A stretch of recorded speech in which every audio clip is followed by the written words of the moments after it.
Hello everybody, getting the stream prepped. See you in a couple of minutes. Excuse me. Just checking those audio levels per usual. Looks like it's coming in good. All right. Cool.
Woo! Goodness gravy.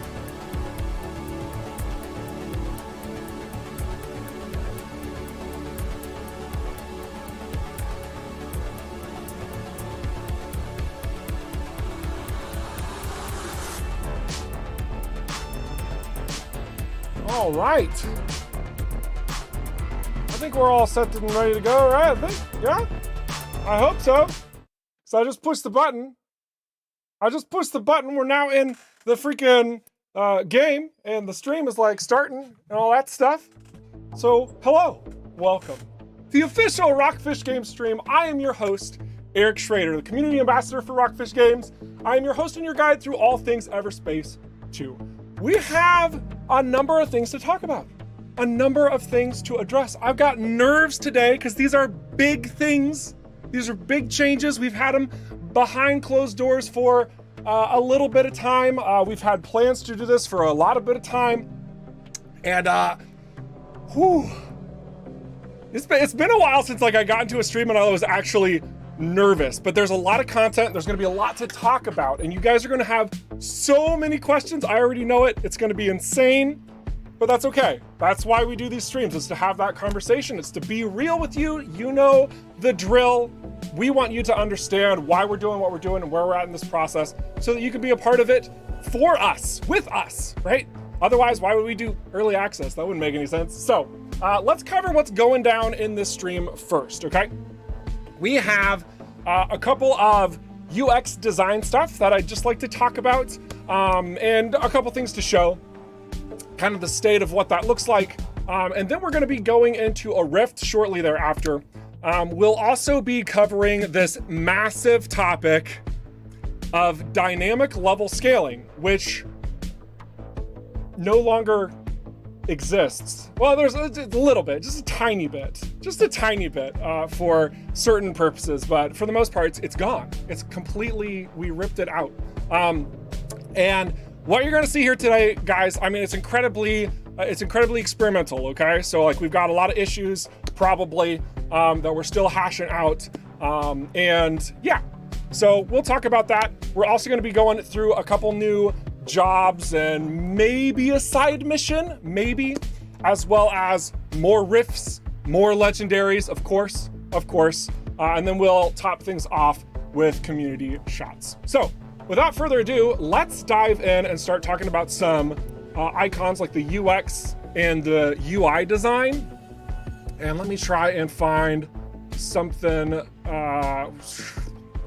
man, so many options here. I think we're gonna go into rifting, and that's where we're gonna start. If I recall correctly, I don't have any legendaries on this build anymore, but it will be a good jumping off point. It'll be a good jumping off point. Have you returned with our scanned data? No, not yet. No, I'm sorry. Still working on it. Yeah, it's my bad. Pity. We are keen to see them, but big data is key. We need all the data we can get. Yeah, that's great. It's tricky finding them all. It is. It is what it is. I'm skipping this. All right, perfect. So just going to ignore the distractions going on in the background. So wanted to just open this point of conversation right out of the gate. So when we say UX, you guys understand what that, I hope you guys understand what that means, but for somebody coming in looking at this and be like, well, why didn't he say UI? I'm familiar with user interface. UX is user experience, okay? Should it be an E? Probably, but whatever. It's easier to identify because of the X sound. So when we're talking about user experience, we're talking about your ability to understand what's being presented to you as a player. Because if a game can't share with you what its intent is, then as a player, you're gonna have a hard time engaging with that, right? So UX is like pinnacle of importance when it comes to onboarding and accessibility and all that type of stuff. So let's talk a little bit about the designs of these weapons, just real briefly. Okay, so we have, for example, the sustained synchro pulse. Why am I talking about this? Well, because the iconography here, that pulse laser, you see that? See a little cute pulse laser? I think most of you guys are all familiar with that pulse laser now. It looks nothing like what's on the ship. Can we just like, this is the pulse laser, right? They're so far removed from one another, right? And this is intentional. Excuse me? Yes, this is 100% intentional design here.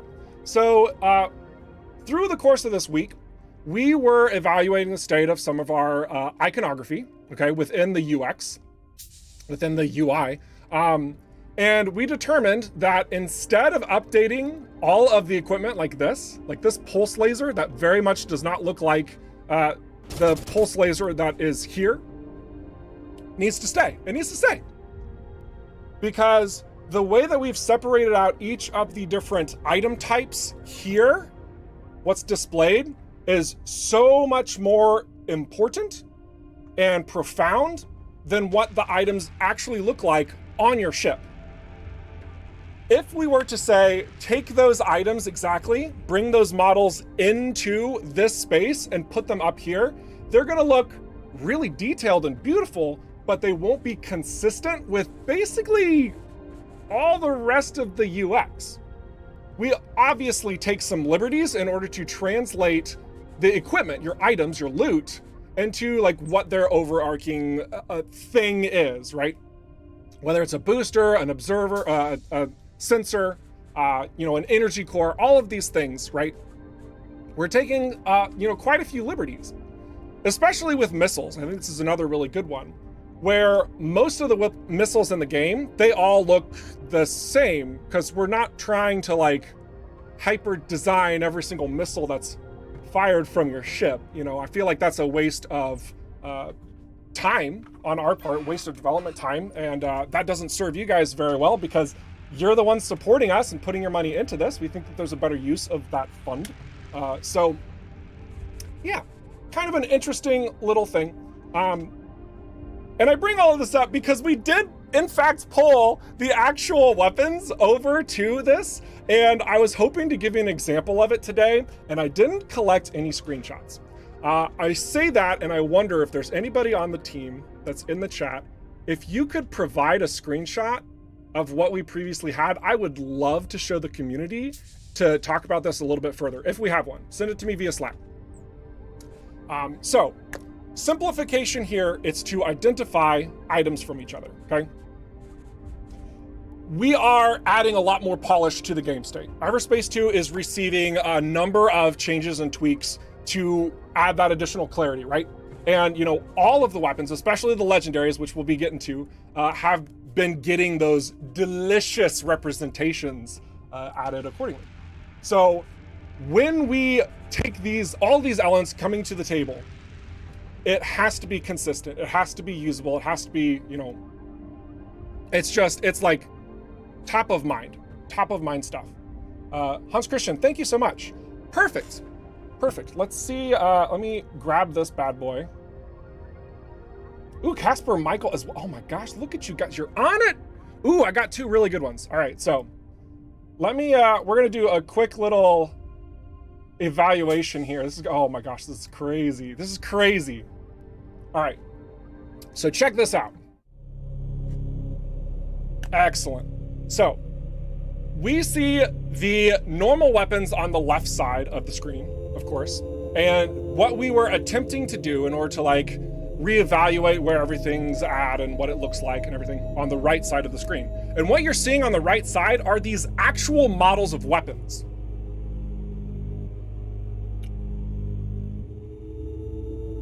Just look at it for a second. To a degree, it's like, wow, this is really cool because we're adding all this depth, all of this detail, you know, it's awesome. But it's not consistent. It's not consistent. And plus, the color's a little bit too hard, you know. It's placeholder, also consider that. The work itself, we love this, but this is not the direction that we are attempting to take EVERSPACE 2.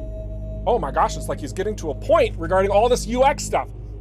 EVERSPACE 2 is meant to be a game where you can truly like pick up and play it. It's a very arcadey shooter, right? And it's all about that loot and shoot mentality. You're flying around, you're taking on jobs, you're blowing stuff up.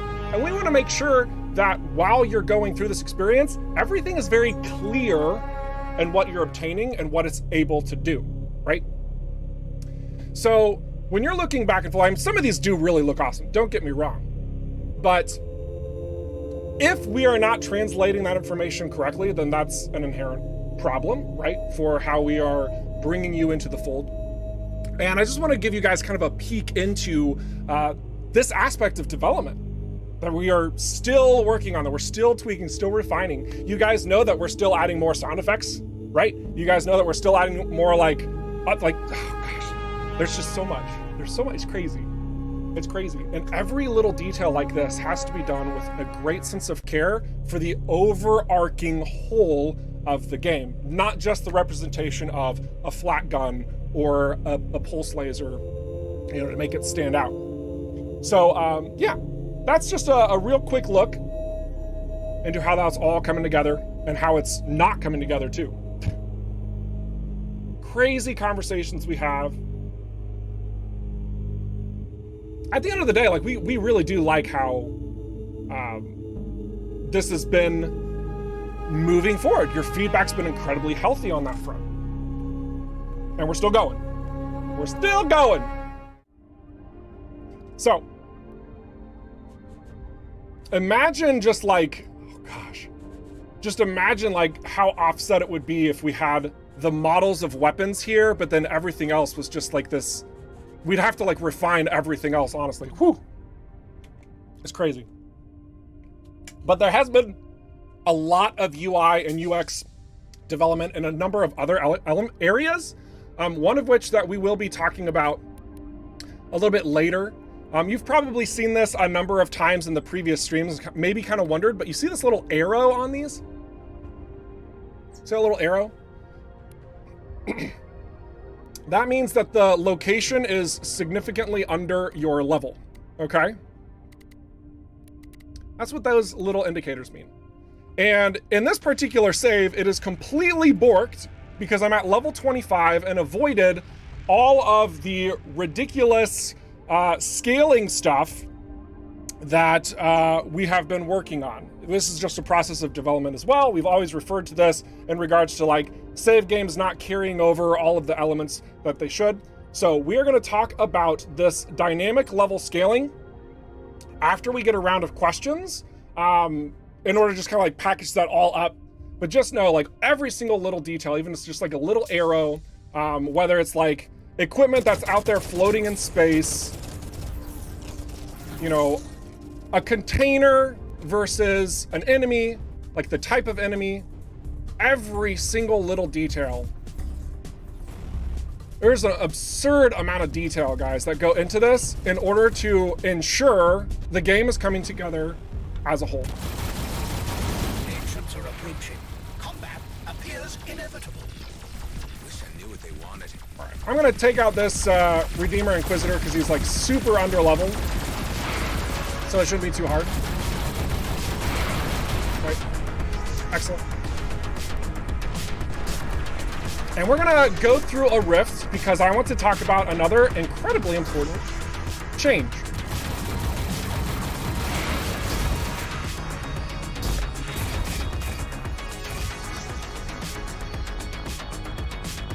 It has come to our attention through internal testing that the rifts just weren't hard enough.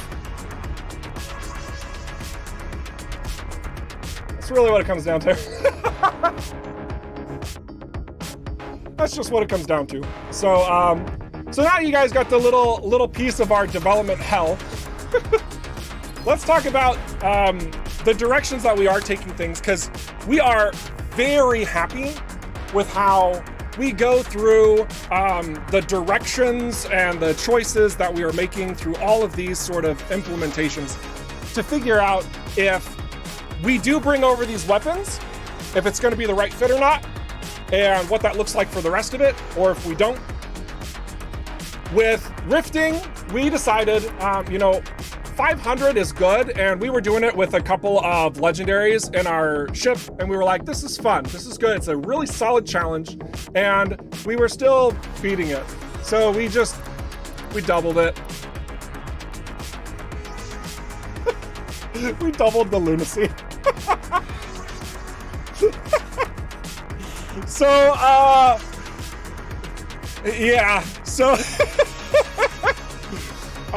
when I told you guys that we wanted to make sure there was a challenge at max lunacy, I wasn't joking, and I hope that you can see how serious we are.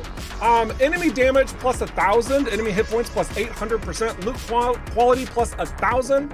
Your drops, if you would be able to best this, they're gonna be nuts. They're gonna be absurd, okay? And also remember, whenever you are going into a rift, this doesn't matter. It does not matter what difficulty you set. The rift is just like, don't care, all right? It's gonna freaking full body karate you based on the lunacy.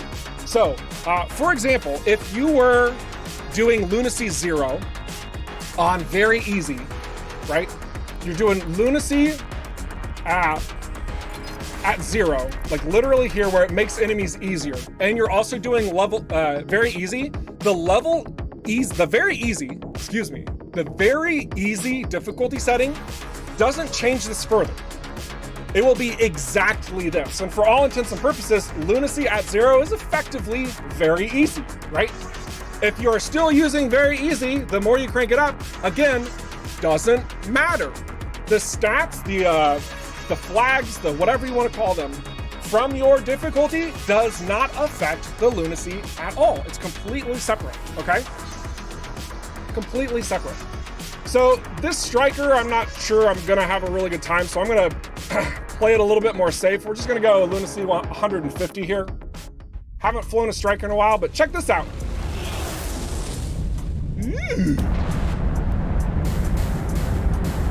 We just keep adding more delicious visuals.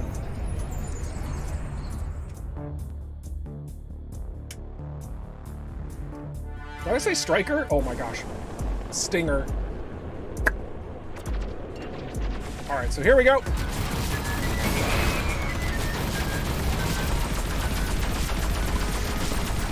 So I do feel pretty good about this build. I realized I didn't cover it, and I just kind of like threw myself in this rift. But this build kind of revolves around getting out of the way of danger. So it's giving me a lot of benefits when I'm boosting, like damage reduction. When I'm using devices, of course, I'm also getting a lot of benefits on that front because it's a stinger. We also have a front shield generator for purposes of getting energy back so we can keep firing. We also have the nano transmitter, so when we do inevitably take damage, we can earn it back. So lots and lots and lots of stuff that is hopefully keeping our shields at max, because when our shields are at max, we will in fact gain an attack bonus as well.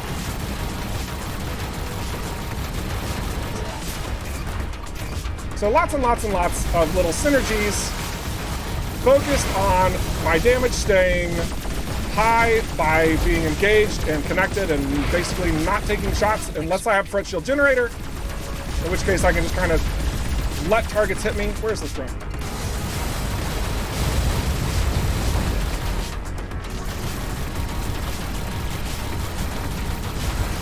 All right, perfect.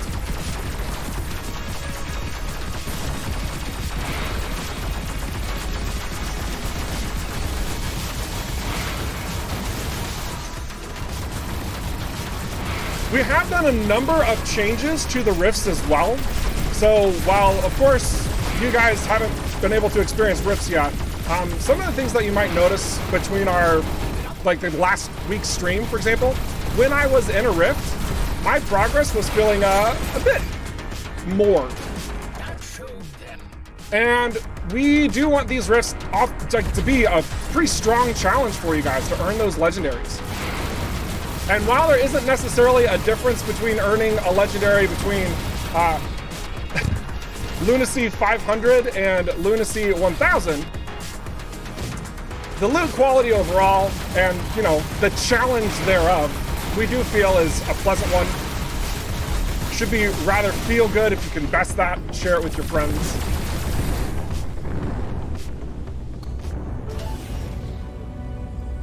Whew.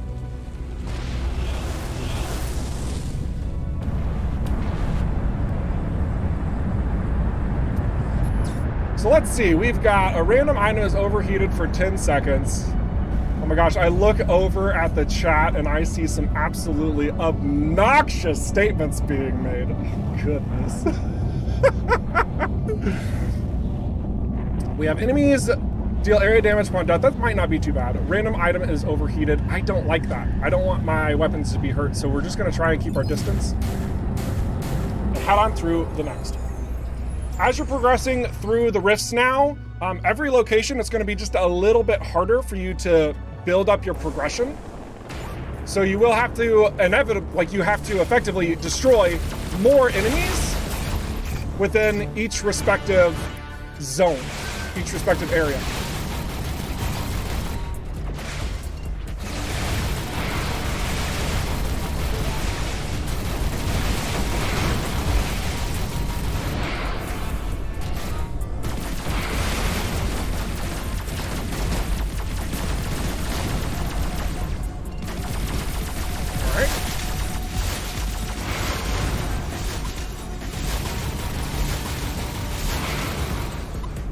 So I think 150, like we're doing fairly all right here. Our resolve is being managed quite well, as long as I don't take a big hit like that, goodness.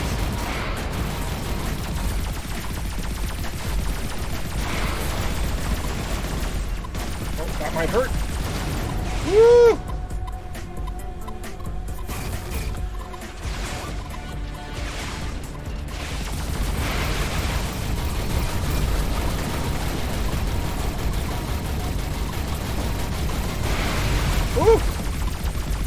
All right.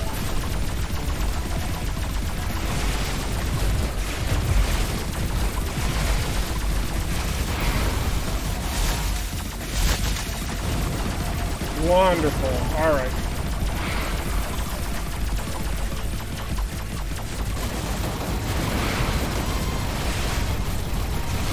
Come back. Good, good.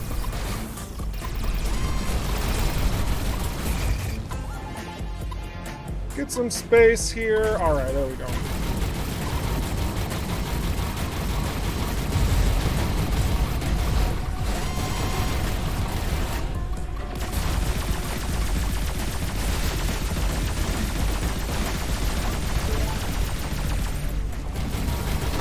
So one thing I want you guys to note, as I'm doing this rift, at the lunacy that's dictating the challenge of everything going on, that's demanding me to keep my resolve up, gain this progress, you'll notice that the level here, overall, enemies, this is where like the last vestiges of our scaling in the game remain, okay?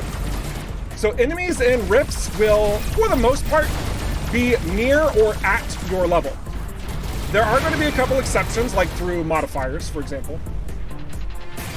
But for the most part, they are going to be near or at your level.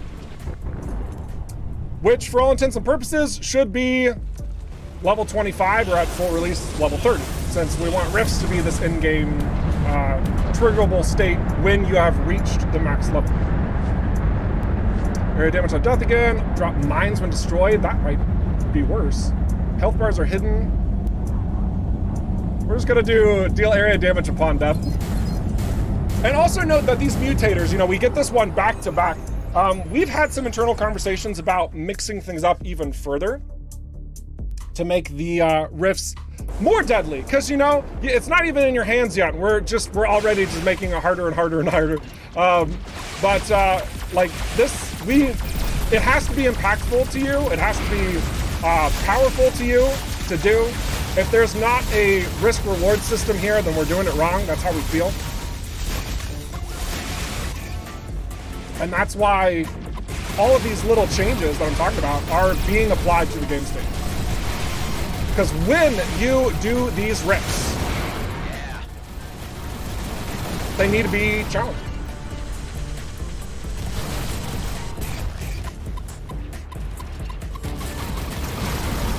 Whoa! Oh, thanks. All right.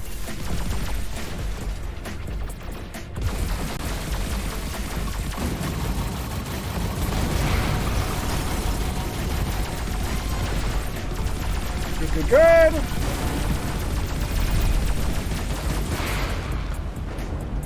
Nice.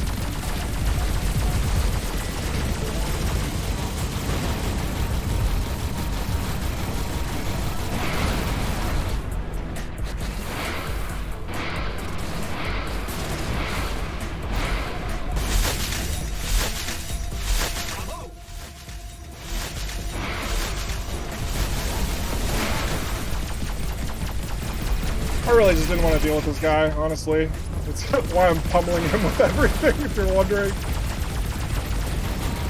Sometimes they can be like a large ship can be a great jumping off point for a lot of crowd control effects, right?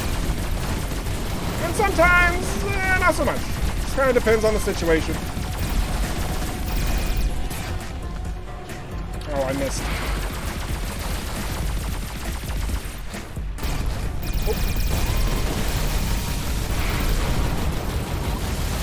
Woo! Distance, please. All right, come on. I want my shields back up. Give me my shields. Oh. That's a little unfortunate.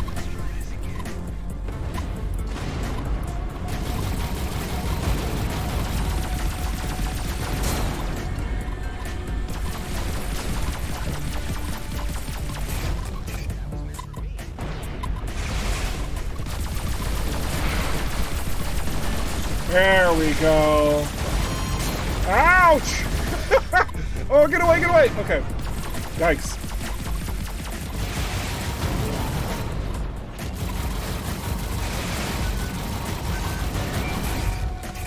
Cool. Stage 3 of 4 completed. One more stage. And just because I do think it is relevant to say one more time, the rifts that I am showing you here right now, they are still not done. Like, we were going through a lot of the changes and details and blah, blah, blah, blah, blah. And this last portal, this last location is, you know, I'm still gonna call it work in progress, okay, guys? Just know that.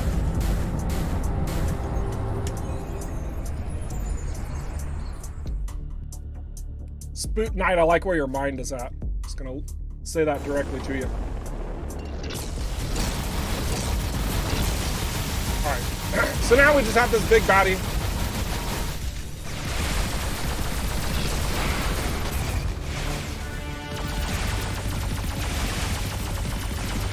Number of enemies coming out to play. That's fine.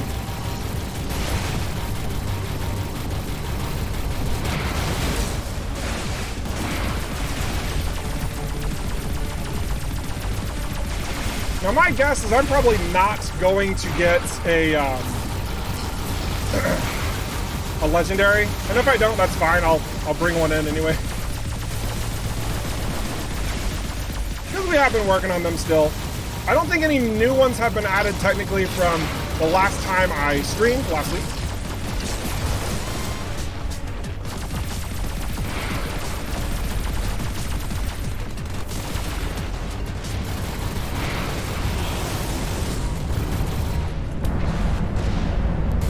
Excellent. Whee!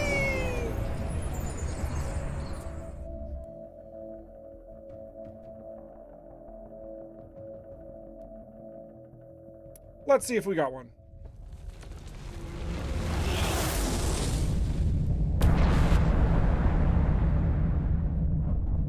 It does not look like it. However, we can see a little bit more improvements to that UI we kind of opened up with, where when we have prototypes and Starforged, you can now start seeing those details about them too. So here, just like looking at the screen straight up, you can quickly tell which of these items has an additional grade on top of it, right? So if I pull in this recharge booster, for example, look, it's a prototype. We knew that just by looking at it. Just by looking at it, so you can kind of get that sense of the item quality, if you will, another aspect of the stuff that drops, just from that UI. Isn't that so nice? Isn't that so pleasant? Oh my goodness. So now that we've closed that rift, I think the next important thing to do, honestly, is to crack open your questions that you've been dropping.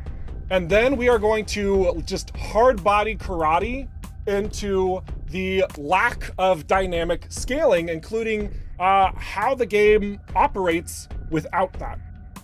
So, Geekbite, are you there? Are you with me? I am indeed. How are you doing? Excellent. Good evening, streams. Yeah, I'm doing great. How are you? I'm feeling a lot better than last week. Yeah, that has to be said. Good to hear. So, you guys have been asking the questions. I've been seeing them. Geekspite has been cataloging them accordingly. So now we're going to take a little bit of time to go through. Hit me. What's the first question? Right, first one up from Flory over on Twitch. Will we see the Outlaw Destroyer in the future as in normal locations, or are they there and I just don't find them? It's a curious question. So destroyers at the moment can be found in a couple general locations. They can, but they are very rare to just fly into a zone. It's possible. I haven't understood that that's possible, but it's insanely rare. If you're going into like Drake in a couple locations in Union, there are the destroyers, or Zerilia's equivalent, the Zerillia destroyer, at several locations. So definitely possible. But once you best those, you conquer them, and they are no more, they don't generally just respawn. From here, a lot of the temporary bosses in EverSpace 2 generally have destroyers as kind of like your HRA ending, or here it could possibly be like in the Rift endings, stuff like that. And we'll continue to work on these and make sure that we have more variety. But as far as like encountering them at random, I do think that we are still tweaking numbers on all enemy types, honestly, and how frequent they can occur and where they show up. Yeah. So right now, it's really rare, probably will be tweaked. Next question. Excellent. Next up, we've got Fred Specvet over on YouTube asking, are there any plans for the bomber class ship, or are you guys happy with where it's sitting at the moment? Oh no, we're making it better. We're making it better. We're still evaluating all the ships, just through general feedback that you guys have. It is crazy how much a conversation started on the forums that says, the Vindicator is such and such, and it just doesn't feel as exciting as the other ships because the drones are just doing all the work and they're taking all the fire, and it just seems like easy mode. Unless you lose all the drones, then it seems like it's super hard mode, and it just doesn't feel good, and I'd rather play a different ship, right? You're not, like, there's not even a solution there. It's just like identifying the fun factor, which is what we're creating fun. That's why we're making a game, right? So that type of feedback, we have been soaking that in. Talking specifically on the bomber, yes, we are restoring a bit of energy to the bomber in the next update, so you will have a greater pool to mess around with, meaning more missiles to shoot. And we're also ensuring that other modifiers and effects that would generally trigger for a secondary, for example, restoring, chance to refund ammo when firing. Like, we want to make sure that if you're flying a bomber, it's restoring energy when you fire it, right? Or rather, not depleting it, I suppose you should say, but still. So all of these things, we want to make sure that it's an equal playing field for each of the different ships, while also enhancing and making that fun factor shine for those unique properties and abilities. And the bomber will be receiving a bit more love in this coming update. Great question. Next one, please. Next one is from T3 Cube over on Twitch. It's regarding the iconography that you were showing. If we had the design of the weapons on the right instead of on the left, would you guys feel the same way about not changing it? Is it the norm that we've kind of got used to? Read that question one more time. I want to make sure I want to get this. I like this question. I want to make sure I have it fully understood. So if we had the design of the weapons on the right, the new, obviously the specific weapons that we showed, instead of on the left, would you guys feel the same way about not changing it? Isn't it a normal style that we've kind of got used to? Because there's definitely some truth to that. And I should add a point of clarity. I probably led that discussion like we're not happy with and won't be doing. If it came across that way, then let me just fix this. We do want to update this iconography, okay? So like the weapons that I showed you, those are not final, and neither are these. What we are aiming for is kind of a situation that showcases more of what the weapon is in a way that is cohesive with the rest of our UX, with the rest of the UI. And so from that, I think there's that level of, what's it called? I'm just gonna call it nostalgia at this point, because you're just so used to it, and it's like, this is correct, and if that changes, it's not correct, regardless of any objective truths about it, right? But we do, like, this is that development hell that we have to ask the questions. We have to say, is this actually working, or is this hurting the direction we're taking it in? Which is why it's not in the game yet. But there will be additions, there will be improvements across the board regarding UX, as we continue moving to that 1.0 release. Excellent. Eric Oldham on YouTube has asked, can you make it so jobs can be picked up from Superlight so it's more convenient? So that's an interesting sort of thing that we are kind of doing. And it's not something I think I've talked about, but more or less, when unknown signals and beacons, the distress calls, when they appear, we've been talking about the inclusion of jobs that could generate when you fly into those. So you don't know what it's going to be, but you get there and they're going to be like, oh, thank goodness you've come. I've got this job for you, and you have to do it in that area. So that is something that we have been cracking on, and I'm pretty sure Andy said is going to be implemented. Oh man, I'm riding on a little bit of not 100% confirmed, but that is definitely something we do have an interest in. At the very least, it's something we have an interest in doing as well. So hopefully that makes it in. I do have it understood that there's a strong intent behind that. So good question. Next one.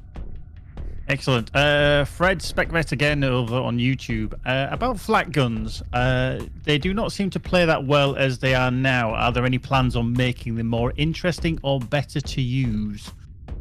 It's very probably yeah, situational. I think that's just a kind of a situational and also just even a preferential observation there. That's hard to say. We're pretty happy with where a lot of the primary weapons are at right now in terms of balance, with a couple of issues regarding fun factor. I'm going to say that again. I think a big one that's been discussed by you guys a lot. Unfortunately, you haven't addressed it too much internally. Sorry, team. Like the repeater, for example. Like, we know that the repeater sounds so good and it looks so good because you're just, you know, like, it's awesome, and it's garbage damage. It's so bad in comparison to the other. Like, if you're comparing like the actual stats, I shouldn't say so bad. It's off. It's not as satisfying. It's not like. So there's still adjustments that we have to make to certain equipment. And the flat cannon has, man, it's gone through a journey. Whew, some of you guys know exactly what I'm talking about. But we are more or less, we're satisfied with where it's sitting at this time. So could change further though, probably will. Who am I kidding? So. Yeah. Thermal guns are getting some love. I see that question, just want to answer that right now. Thermal guns are getting more love in this upcoming update, in fact. Cool. Right, Wizard Jerry over on YouTube. When 1.0 releases and a player reaches level 30, will there be a chance to obtain level 31 or even 32 gear and remove their level restrictions? So this is, I love this. This is something that we have been internally talking about as well. We've actually even answered it in previous streams, so love to add more clarity on this question. The biggest response I can give you right here is, that sounds awesome. We need to figure out if it is awesome. So there is an intent to do that. However, as you guys know, when we revamped the level stats pertaining to equipment, what was it, last update, 2 updates ago? Like, we recatalogued how it moves upwards. The differences between like a level 30 and a level 31 are rather significant. And further still, between a 31 and a 32, that's even not looking at the tiers, that's not looking at the grades. There's a lot of factors there that we have to be incredibly careful to consider for what the end game looks like, the difficulty thereof, and the challenges that you can face. So it's kind of a balancing nightmare. It is something we do want to do. We have to see if that fits the game space. Excellent answer. Right, next up is Flory over on Twitch, and he quite cheekily asks, how are environmental hazards coming along? Oh my gosh. Goodness gravy. Environmental hazards. I'm smiling from ear to ear. I've given you more information than you need to know. All right? Just stop it. Stop. Next question. T3 Cube over on Twitch has asked, will enhanced weapons return with random stat bonuses that can survive a catalyst installation? Yes. We are going to be adding more catalysts. I don't know the quantity. It might be just a couple, it might be a lot. But we want to make sure that the catalysts can play different roles in how you're applying them to weapons. So, for example, you know, some catalysts, let's just move past that. You know, some catalysts can just apply stat bonus stuffs, or add like a modifier. I don't think I have the one that's, Whereas a lot of the other ones, most of them, I would say, modify the prefix of the weapon, right? And do note that we do have it say it adds the prefix. That is intentional for communicative purposes so that you kind of know what you're getting into, versus something like this where it's directly modifying the weapon. So these are two different things. One directly replaces a prefix. The other one simply adds to the weapon. So you'll find value in the appropriate catalyst accordingly, but with more variety on that front, giving a little bit more flexibility of what's being changed, we do hope that there's going to be, more desired traits and abilities and builds and all that fun stuff once we get to those. Excellent. All right, excellent. so we'll do. How many more questions do you think we could do? I've got 4. I've got 6 more questions. Woo! Okay. Yeah. All right, let's do 2 more and then maybe 2 more, and then I want to get into this dynamic level scaling, which everyone is here for. They want to know why it's gone and how the new system works. So let's answer these 2 more questions, and then we'll go. Oh, right. Quickly, Wizard Jerry over on YouTube. Will the fall update come with a new level cap? No. Next question. And this one's just... Finns is asking, what's in your orange bottle today, Eric? You once told us that you had it, but that was ages ago. Any change in favourite stream drink choice lately? Nah, it's just water. Stay hydrated. Does a number for all things physical and mental. Telling you, kids these days don't drink enough water. I can say that because I have 5 kids. I'm just like, boy, get your water. Anyway. All right. So those were 2 fast questions. I liked it. Okay. So we are going to put the next couple questions on hold because it's time. It's time to go into why most of you are all here. Let's talk about what's happening with our leveling systems. So, as you can see here, we have a save file that's been, making some progress through the course of these missions. We are on the I quest, and we're at level 12, as you can see. And the mission's level 12, excuse me. And we've done all these other missions, blah, blah, blah, blah, blah. You know the drill here. And on the map, what you'll see is we've got Cedo that's basically all under-leveled, okay? All under-leveled here from where we are at in this particular mission, right? We also look over at Union. Everything's under-leveled, again, because this mission is level 12, right? We are well beyond the threshold of where we should actually be for this mission. It would take quite a bit of grinding to get this high above the missions, by the way. And don't take my word for it. We've had some playtesting sessions that has been clear as day on that front. But then we go over to Zarkov here, and you see we don't see those little arrows down anymore, okay? We don't see those arrows down anymore. What does that mean? That means these locations now have static levels associated with them, okay? So all of this is beneath us. All of this is laughably easy because the static levels of where they're at, we are so far beyond, versus the locations over here in Zarkov. Well, if they don't have the arrow downs, that means they're about where our level currently is, right? Every single location has now been assigned specific levels, and they don't change. They stay that way until you reach certain parts of the game. But through this system, every single location, I'm gonna do a quick little example. I'm gonna cheat and go over here to Cedo Orbit. Okay, we're gonna cheat and go over here to Cedo Orbit just to show you a little bit what this looks like. So again, we're level 18, level 9 outlaw sniper drone. Level 9. Okay. This is what could actually happen in your game if you seriously grinded your levels. But very, very achievable for you to have these seriously over-leveled situations. But more importantly, more importantly,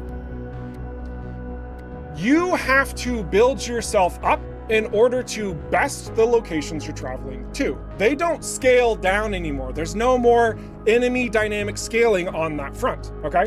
So super important clarity here. Like these levels in Zarkov over here, the ones that are about like level 17s and 18s, and maybe there's a 19 over here too, I'm not sure. If we were to go there, the enemies are going to be that level. If there was a location that was level 25, I can't reach one that would be.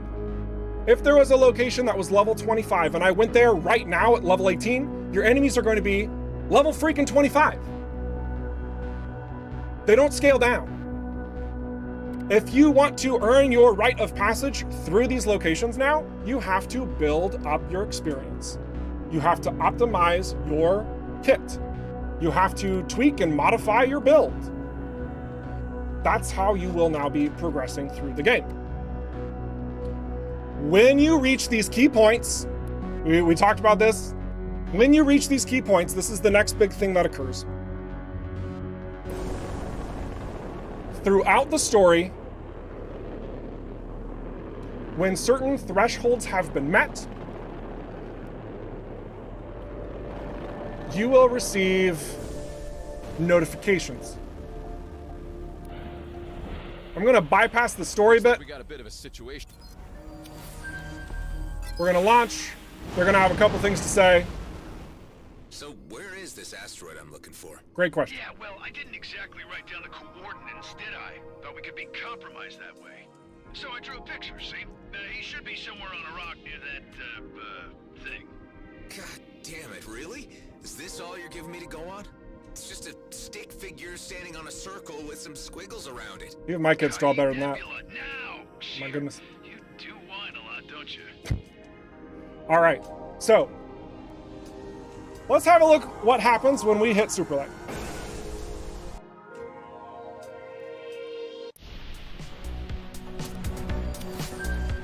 Another incoming G&B general broadcast.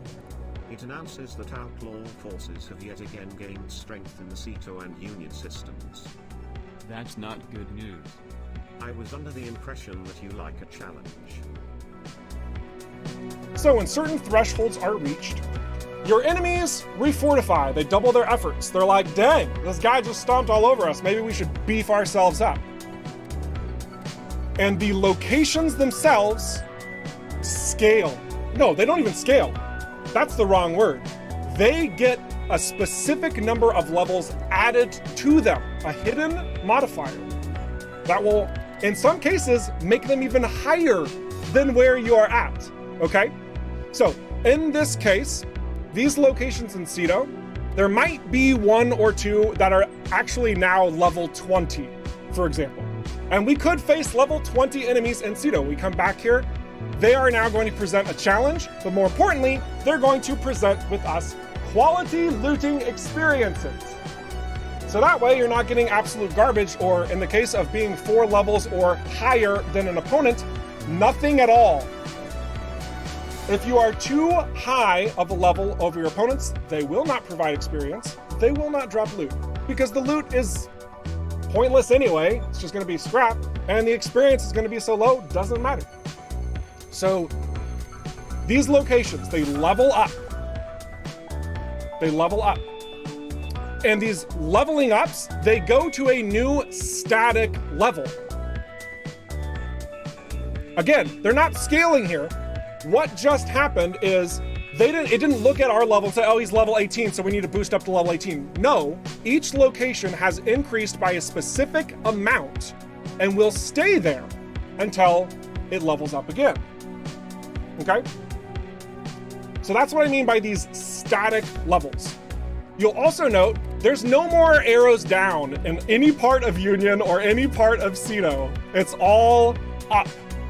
It's all up. It's all something that's valuable. Oh, except for our home base. We have an arrow down on our home base. Poor home base. That's fine. But over here in Zarkov, it was not affected, right? We still have all the levels that are the same here. All of these are still applied exactly where they were at, whether they were level 17, 18, 19s, whatever. So progressing the story over here, we're still going to encounter levels that are according to where we are at in our progress to make progress, while everything behind is now moving up, still viable to return to. And also, with our missions, I don't know how many of you can see a difference on the screen or not, but missions that we had pending that were located in those systems have also leveled up. So if you're not completing your side missions, you're just like letting them hang out and a location levels up, so too do the side missions. Makes sense, right? We felt the same. So everything present goes up. Yeah. Pretty wild change, right? Like this is like a huge departure from what it was at before. And I feel like there's a little bit of an explanation here that you guys deserve, just so nobody's blindsided or thinks that anything weird, okay? So let's just talk about this for a brief second. Why are we doing this? What's the main goal? What's the purpose behind all of it, really? And at the end of the day, it comes down to a number of things on speed, but to the couple of things that are just most predominant. It's about relevance of play so that you feel the power increase.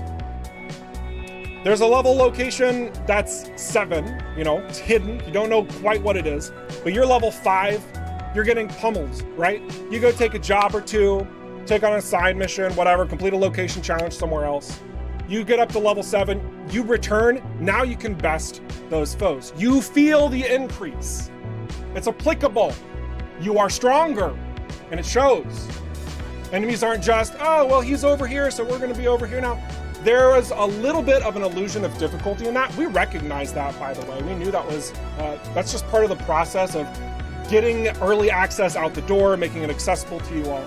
But at the end of the day, we want this game so you can feel the increase of power. And through this process, since they're not changing their levels, when you level up, you are now better than them. Your stats are better. Your opportunities have improved.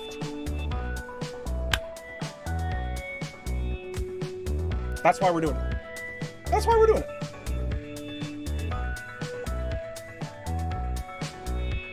And based on some feedback, I think that you guys are gonna like this too. You know, it's kind of funny because like in the last couple of streams, I've even talked about like the level scaling and said stuff like, oh yeah, it's never going exactly to the player and blah, blah, blah. And I'm using careful words. Guys, look, I'm not trying to say, like, there was never this intent to like trick you all with how we were reworking this and the direction that we needed to take it. You guys were dropping us feedback pertaining to like other issues in level scaling, like dynamic scaling, that we know, like, so being able to talk about this, like, this is a huge weight off my shoulders, opening this door. And I know that there's gonna be a lot of excitement for this, and you'll also want to get your hands on this like as soon as freaking possible. Let me tell you what, the update is actually getting pretty close. So we're gonna be so eager to see what your thoughts are through this entire system and how it's just building everything up to make the game feel like your power matters, like your level matters, bringing it all up to stuff.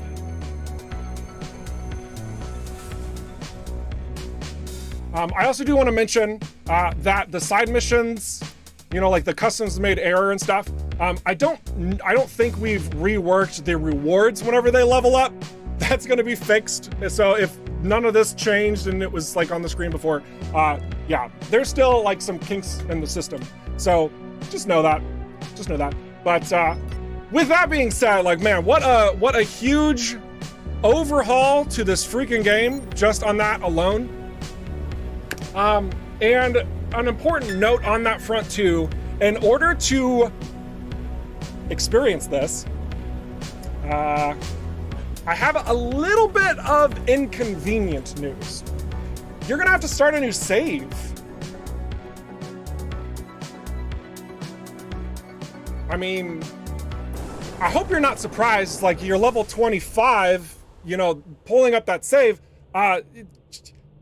It's not gonna matter. You know, you've missed these key moments of the game that level everything up. So that kind of sucks. We are working on a quick solution for that. So hopefully by the update releasing, if you're playing at level 25, it'll just like automatically scale everything up to 25, which is boring, but you know, is something we're looking into. But to feel the power level increase, you know, power fantasy to a degree, you have to start a new save. Because starting at level 1, going through the tutorial, flying through the missions, and experiencing where these levels are at in all these locations. A lot of you probably, you get this, you know this, but I just have to say it. Like, this is why these new saves are so important for testing purposes, right? Because if you guys go into this and we're like, hey guys, we removed the dynamic level scaling, please test it for us, and you open your level 25 save, your feedback is kind of invalid. Ouch, that sucks. That sucks.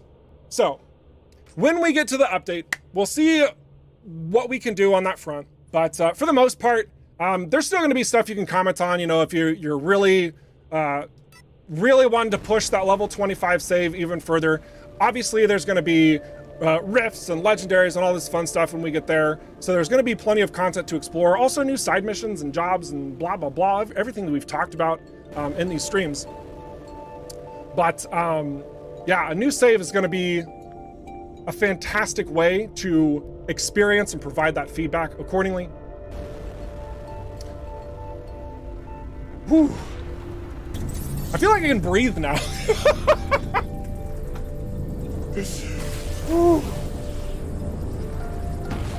Been holding that one back for a while.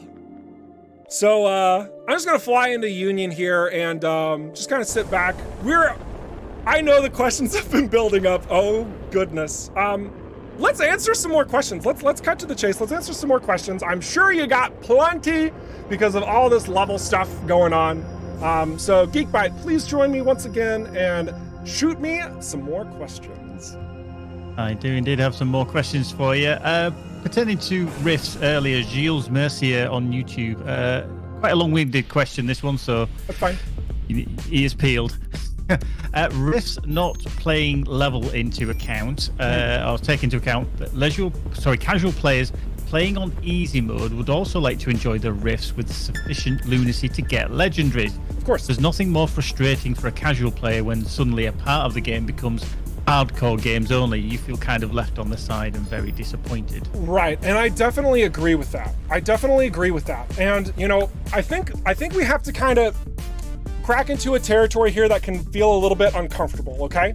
And again, like, I have the sincerest amount of respect for all of those out there who, you know, who really do struggle playing any type of game, really. You know, games in general are designed to be a challenge. Challenges to overcome through the building of skills, observations, etc. Learning systems, understanding, and executing, right? That's what they are at their core. Difficulty systems do a number to alleviate what could be issues for certain types of players or, you know, all that type of stuff, or even ramping it up for those who are just like crazy extreme, right? But at the end of the day, we have to ensure the product that we are presenting is a game that challenges you. We're happy with the even sort of like general difficulty system that's applied to the game space right now. It's going to be adjusted further. It will be adjusted further. But for stuff like Ancient Rifts and earning those legendaries, you will need to push your limits to earn them. You will. You can still collect legendaries at a lower lunacy, all right? Now look. You can still collect legendaries at a lower lunacy. This is something we've already taken into consideration. if you want to stay the course, have things a bit lighter for you, or you need things to be lighter for you, okay? Have you returned? That's what our Lunacy system is all about. We have a system that says if the player is struggling, if the odds are too great, if the risk reward hasn't been matched, etc., etc., that's where these tiers of the mad come into place. Because regardless of what lunacy level you are playing at, you will always get tiers of the mad. Yes, that does too change based on the lunacy level. Oh, no, it doesn't. Never mind. That doesn't change on the lunacy level. I think it might be tweaked, and maybe it shouldn't. Honestly, I'd argue that it shouldn't. But no matter what, you will always be gaining tiers of the mad. Okay? Whether it's 0 and there's no chance for legendaries at all, or if you bump up a low chance and best this, you can then take those tiers of the mad, return to the rift, and use them even at a low lunacy. You could apply them if you really wanted to. You could spend them all at 0 lunacy to make it hyper easy and guarantee a legendary. That's why these systems are in place. As rifts are designed, they are an end game challenge. We are not going to make this easy. It's not going to happen. But we have a system that allows players who do need that sort of easing in ways to circumvent collecting legendaries and completing rifts. So, yeah. Excellent. Yep. Full answer. I'm looking over at the chat and I see a couple people that are probably maybe a little upset by that. Is that what I saw? I think sometimes there's a bit of a delay on the YouTube, so sometimes they might be referencing things that have already happened. Okay, maybe they are. Yeah, I think it's something else. But yeah. But overall, guys, like sincerely, please note, like, obviously we are making the game accessible. Like otherwise we wouldn't have a freaking difficulty selection at all, or the number of gameplay input and graphics settings for your system, for your person, for, you know, all of that type of stuff. And we're still adding more. There's still more on the way. But we are making challenges in the game, and they will be challenging. And we're not gonna apologize for that. All right, next question. Next question from Herman Jones over on YouTube, and Hans Christian has given an answer to this, but just for clarification across the board, can you clarify how loot quality in HRAs works? Yeah. I feel it's quite erratic. First I get a green-blue loot only from a red plus 140 HRA, and then I get 4 red loot from a plus 30 green HRA. And Hans Christian did say the percentage indicates how much the probability of rarity drops is increased. Yes, it's a probability modifier. So what that means is whenever your loot is generated, like whatever number of items, like you're always going to get like 8 or 10 or whatever. When those generate, the loot quality is then taken into consideration, and it says, well, I'm going to generate as a happy little rare item. The higher that quality is, the greater chance it thinks about becoming a superior instead. And it's not increasing the number of items, it's just increasing the quality of those generated in that specific pool. That does also apply to item grades. So like prototypes in Starforge, for example. I don't know if it has too much of a factor on prefixes though. Hans Christian, I'd love if you could mention that or not. Prefixes might just be straight random. But yeah. That's a good question. I like that. Next one. Fins on YouTube. Will there be legendary items increasing or decreasing players' ship's mobility characteristics, i.e. turn rates, acceleration of boost or strafe, top speed, perhaps even ship mass? Yes. Next question. Love that one. Slurry Tetson on YouTube. Will the fall update add any new side missions anywhere? Yes. I can see where these Next questions and answers are going. you're all digging for nuggets. Not today. Pow! Punch! So, all right, next question. T3 Cube on Twitch.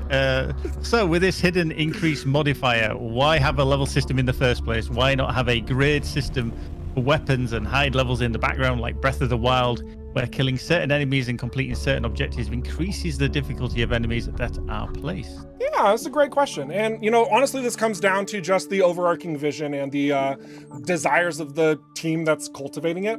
I'm not going to say that one system is better than another. There's just different systems. And that level of transparency is at the discretion of the development team. And for us, we feel that hiding the levels of the locations, but indicating if it's going to be weaker or stronger, is exactly where we want things to feel. You will have those direct levels on your mission chain. So you'll know, like, with your main mission, where you should probably be. Because if you're heading into the emissary and you're only level 15 or something, you know, whatever, well, you're gonna know that there's gonna be just that inherent struggle, versus if we kept that completely secret and hidden, with everything else being completely secret and hidden, there might be frustration when you go south off the Great Plateau and run into a Lionel in your first experience of freedom in Breath of the Wild. You know, like, no system is perfect. They're all gonna have these beautiful, wonderful opportunities that they create, and these awful, horrible, why the crap did you do this things? Like, and the direction we're taking, we feel, is the most appropriate for the looting and shooting and general progression as a whole, to promote new opportunities through devices, through item types, through modes, through modifiers, through attributes, through, I'm missing so much. There's so much. But yeah, we're using that leveling system to bring players in and then go crazy the further and the deeper you go. Cool. Wonderful answer, wonderful answer. Right, Wizard Jerry on YouTube. For Sentinel's new passive, will it increase the attack speed of its ult, i.e. the lightning gun? I think it does. Hans Christian, would you be able to get clarity on that? Because I know that was... Is that something we talked about? For the most part, the ults, like, even though, so for clarity for anybody who's missed what that is, so there was an update to the Sentinel, so it's special. Here, let me just go get a Sentinel really quick, and we can talk just a little bit more about it. But the Sentinel has a new passive that whenever your shields are completely maxed out, or rather, based on the amount of shields that you have remaining, I should say it like that, it increases your attack speed. And this is applicable to every single weapon. The question asked is, does this also apply to ults? And I got an incredibly definitive, probably yes. But I'm pretty sure, legitimately, I'm pretty sure that it does.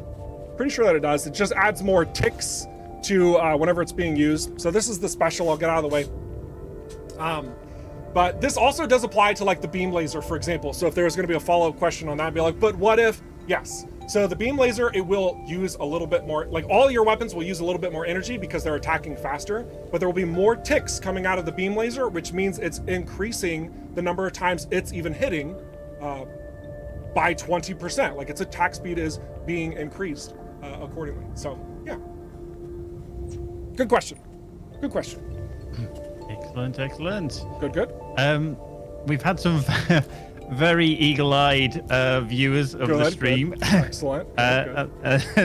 And Gon009 over on YouTube has asked, can I ask if Aethon and Keon will come before 1.0 or will they come at 1.0 release? Look, so I'll be serious about this one. This is important. This is a good question. I like this one. So, we are a transparent game developer studio because you never know what's going to happen with development. We have and had so many different plans, so many different opportunities, so much that occurs. It is wild how much an initial vision can transform before it reaches that 1.0 release. And I am really happy to say that because of your guys' support, because of your feedback, because of this process of doing early access, this game has become so much more, sincerely, become so much more than what we thought it was going to be presented as when we reached 1.0. That said, moving in some of these alternate directions does require some sacrifices. We can't work on 50 different things at once. We gotta focus on what's the most important, and we gotta drop what no longer matters, that weakest link, right?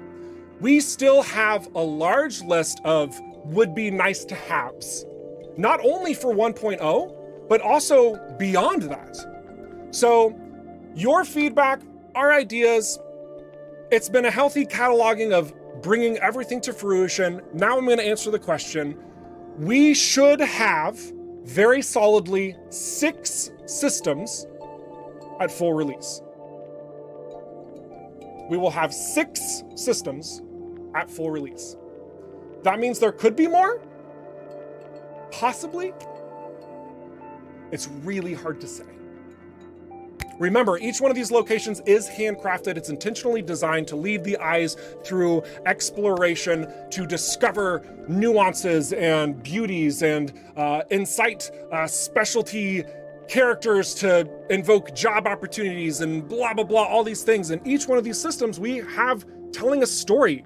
Each one is unique. Cedo and the Bloodstar is vastly different from the Union and being a bustling trading hub for GMB and frankly also the Coalition, which happens to reside in Drake that's been dealing with this gang war. All the while over in Zarkov, we've got this incredibly greedy GMB corporation surviving inside of a vortex where tons of outlaws reside on the edge of space where these crazy redeemers and these Okar Prime and straight Okar are in this maddened feud in a very wild state of whatever you want to call it, which is directly on the edge of known Okar space.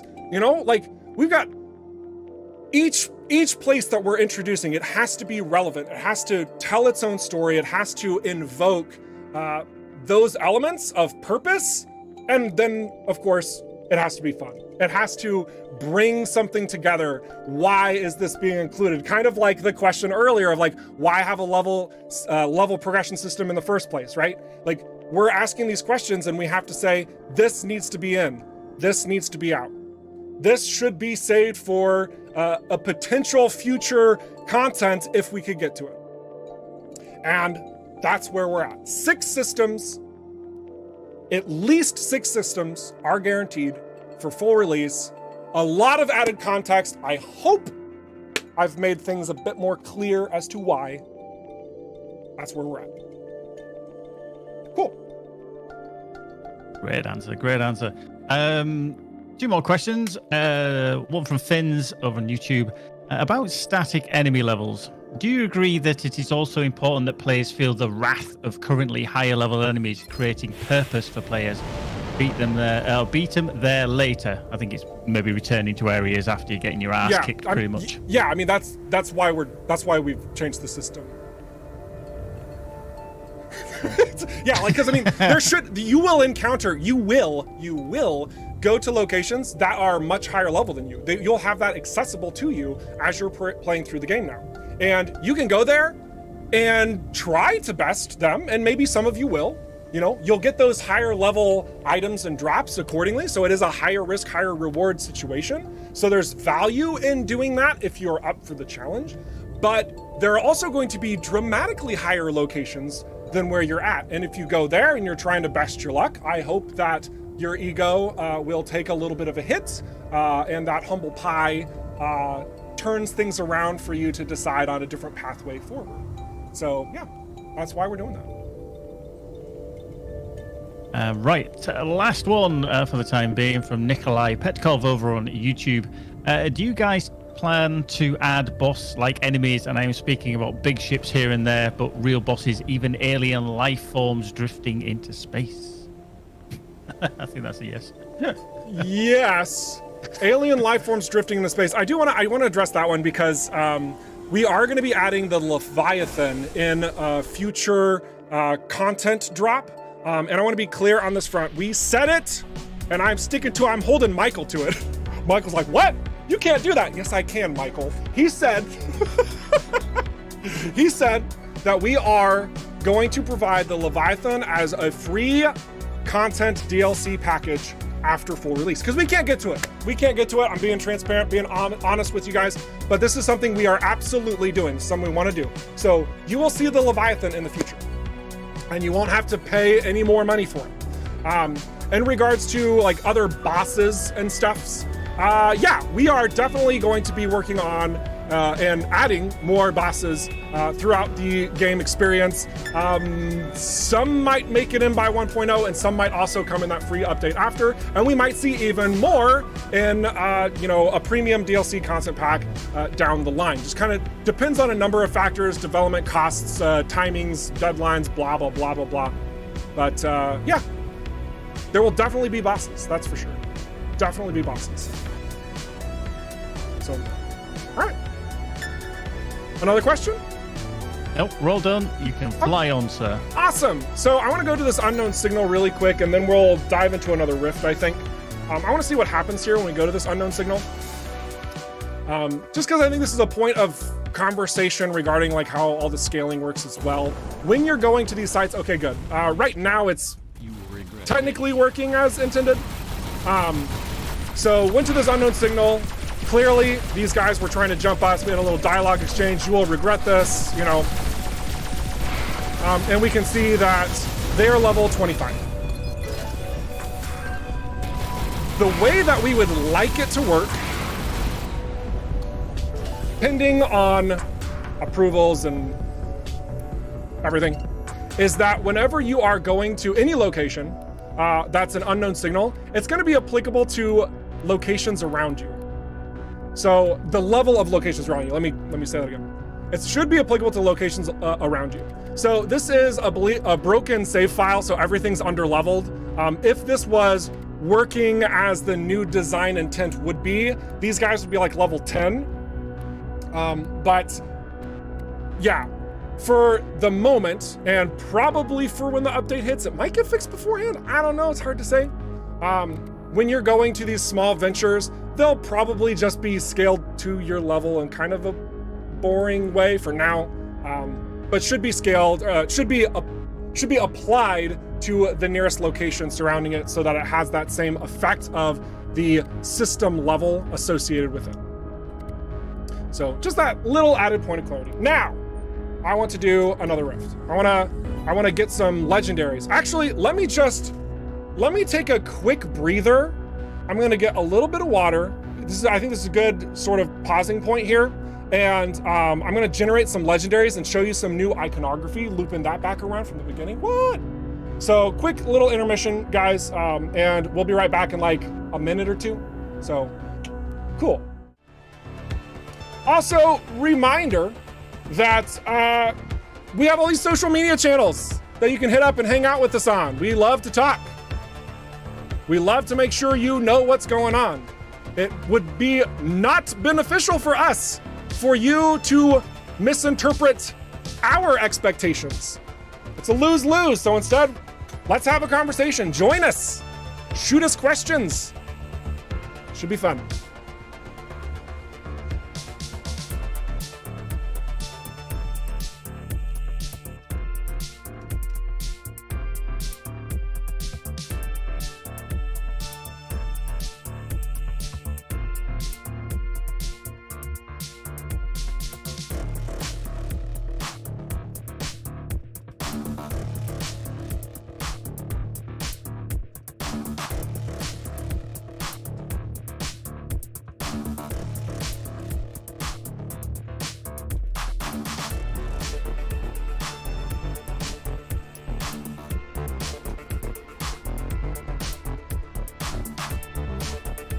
Just a little break, guys. I'm almost done.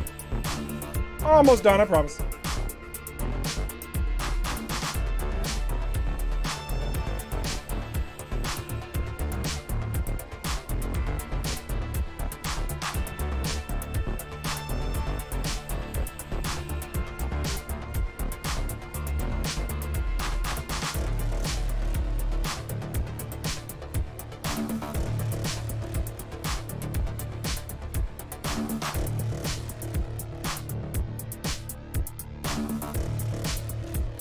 cool.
Okay, we're back. Thank you so much for your patience on that. There was a little bit that I needed to, work around. Sometimes things are weird. So, so I got some legendaries to show you, because this is something that we have been working on a lot. You guys know that. And now it's time to show you some of that iconography.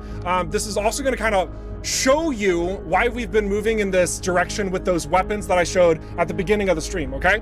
So, let's have a look at some of these legendaries that you guys are familiar with. There might be one that you're not, I'm hoping. This is Thundercore. This one is amazing. I love this guy so much.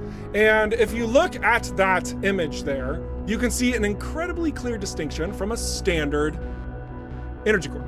Very clear. It's all lightning-y and stuff. It's pretty. I like it. You should like it too. If you don't, screw you. Your opinion's invalid.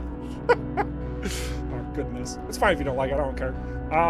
But we are going towards this more refined style for most of the equipment that's going to be appearing in your inventory. And while this is the approach that we are taking with the legendary items, it needs to be consistent overall, right? So there's gonna be some tweaks, some modifications, like the weapons that you saw.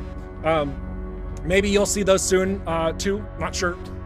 But yeah, pretty thrilled about that. We've also got Toxic Revenger, another comparison point. You can see the old shield in the background versus this new one. Like, it's got that liquid inside of it, making it spurt out all those toxins, that corrosion damage. It's giving it that unique twist to stand out. So very quickly, even just having this on your ship, like, you can tell straight up like which shield it is, right? But then even to that, like, you guys have seen this before, but I'm just gonna hopefully not die when I do it. Oh, I barely hit, but okay. So the shield is also, it turns green. Like, we're adding a lot of effects for each one of the legendaries as well. So a lot of that, we want to be consistent and fluid throughout. This one's Bob. Just like even the simplest details, like a cargo unit. Precious Bob, right? You may also notice we are starting to add flavor text to these legendaries as well. Feel free to read those. We've had, I think there's only just one person on the team who's written these out. They still need to be refined. Some are pending changes, but a lot of fun bringing these all together. Bob deserves his own cargo unit style too, you know? And then last but not least, we got this one. We got Nexus Heart. This might be a new one. I think that you haven't seen this one. This one is kind of awesome. It's kind of mean. Feels fantastic on a striker. So this Nexus Heart, it's sapping your opponents nearby. Drains 82 weapon, boost, and shield energy per second from each enemy within 200 meters. Which means if you're staying close to your opponents, they will not be able to boost away. They will not be able to fire. They will not be able to recover their shields. They stay close, they're dead in the water. If you stay close to them, you're dislodging them from the ability to exist. Yeah, it's kind of awesome. And it's seriously savage. So with these legendaries that I'm showing you right now, I think there's another important detail that does need to be mentioned. We've talked about it in the past regarding the number of legendaries that can be applied to your ship. This is very much intentional design. Right now, and very likely when the update hits, we are putting a 2 legendary restriction on your vessel, okay? I've talked about it a number of times, but it's starting to be implemented. Wanted you guys to be aware. So when that update hits, you're gonna be restricted. This means you have to take care in which legendaries you choose. That's what it means. You can't just slap them all and be invincible, okay? You have to be careful about what's being modified and how you're gonna use it. So all of your other equipment doesn't suddenly become invalid. All of your rares and your superiors and your prototypes and Starforged and your prefixes and your all this stuff, it's still very important to utilize and to design builds around. The legendaries should, in most cases, be able to enhance that even further, okay? Enhance that even further.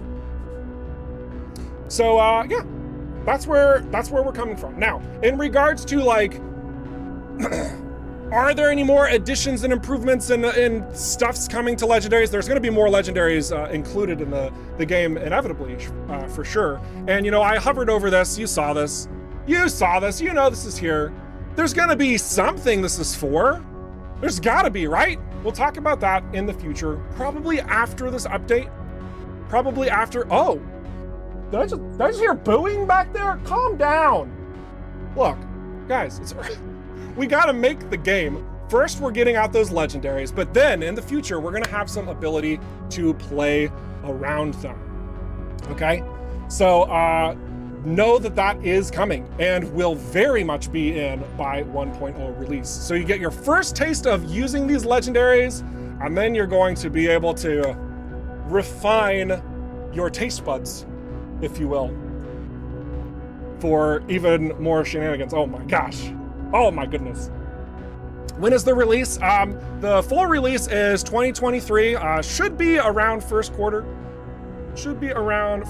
Yep, absolutely. Excellent. I just answered a question out of order. I'm so sorry, Geekbite. Please don't be mad. But speaking of Geekbite, Michael, sack him. He's taking my job. I do think that this is a good point. We're going to transition into screenshots. I got a couple of screenshots. And speaking of Geekbite, I was a little bit limited on time this week. It's been some tight scheduling to bring all of this forward. The team are a bunch of mad lads, honestly. It's nuts. And we're really happy to be able to highlight all this. So Geekbite actually popped the pictures for us to look at, those community shots. So we're gonna see what he chose and if they're really awesome or if we need to wag our finger at them, I suppose. But I'm pretty confident. Both, yeah. Yeah, I'm pretty confident that it's gonna be good. I'm pretty sure it should be fine, right? Right? Right. Oh my goodness. So let me just grab these real quick, 1 second.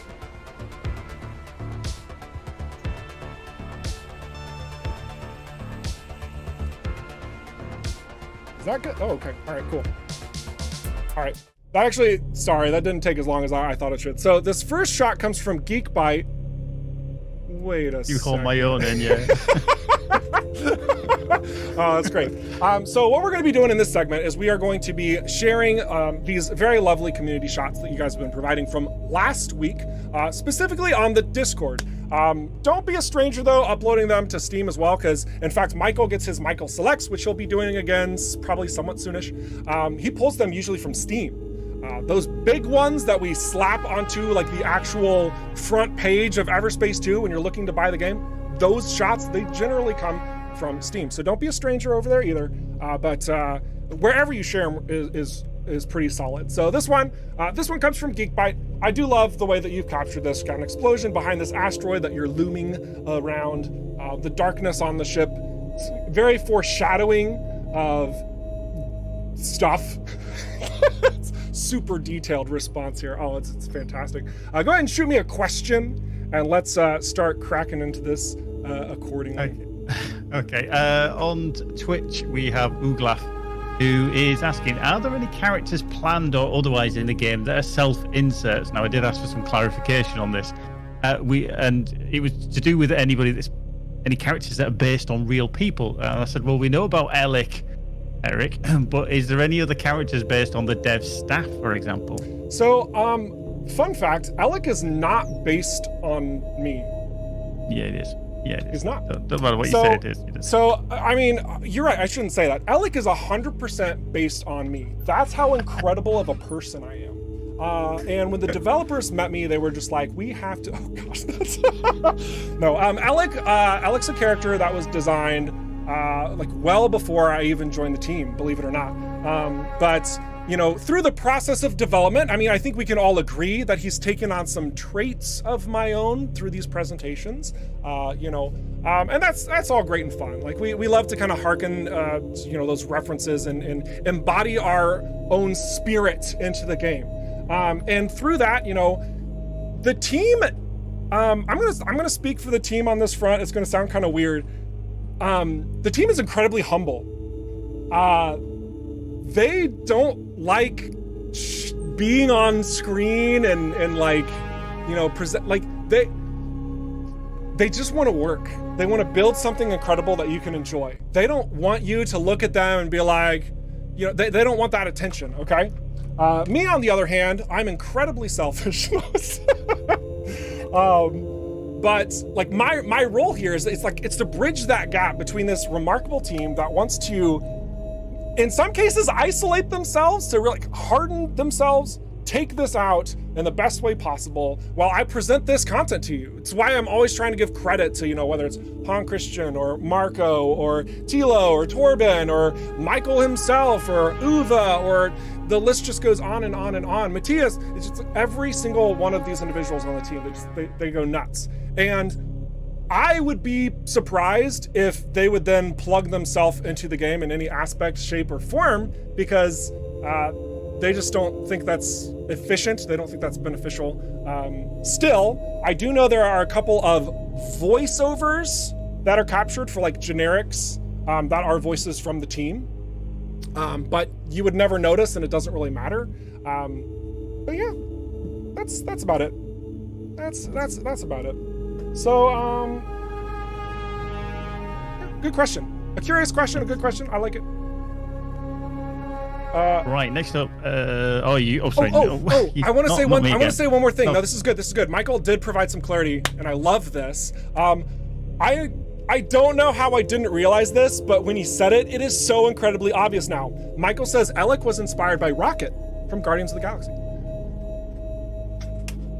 Yeah, excellent. I legitimately didn't know that, guys. Woo, man. Nuts, but very cool. Thank you for that context, Michael. All right, now let's get into the next question as we look at another shot from Geekbyte. It's not the Geekbyte picture show, you know. Honest. Hang on a second. All right. All right. It's fine. Go ahead and ask a question. We got another Geekbyte shot going towards this.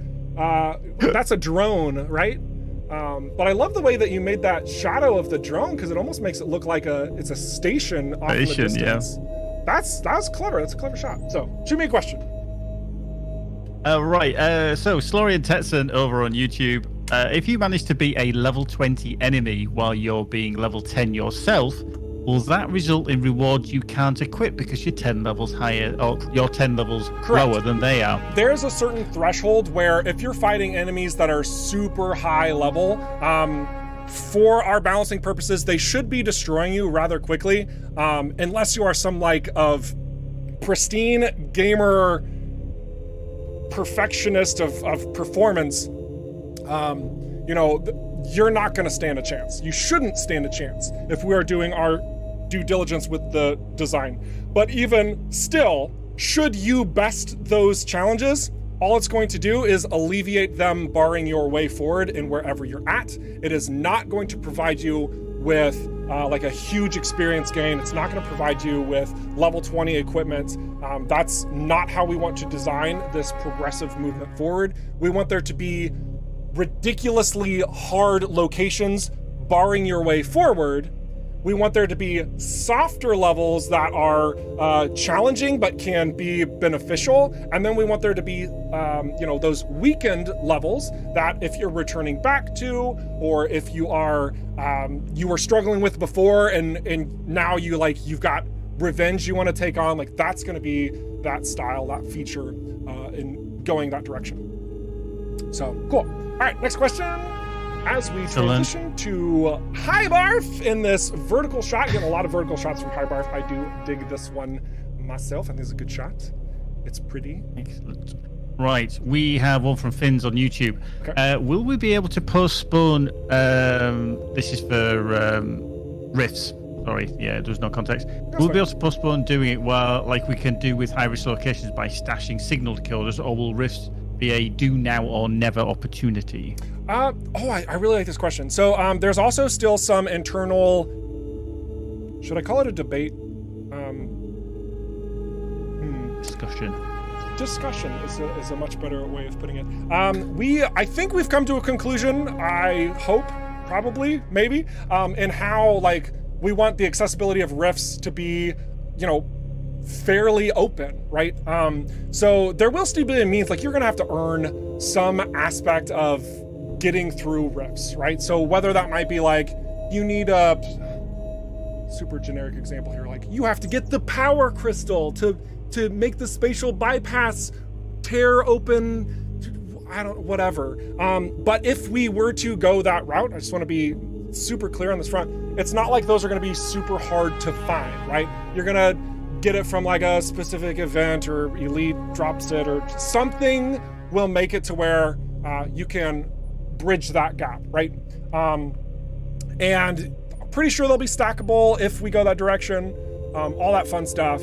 But for now, and maybe even for the update itself, they'll just be open for you to fly through at your leisure. Granted, if you die, you're not getting any rewards, and if you succeed, you're not getting any experience because it's the end game. You're just going after legendaries. Yeah.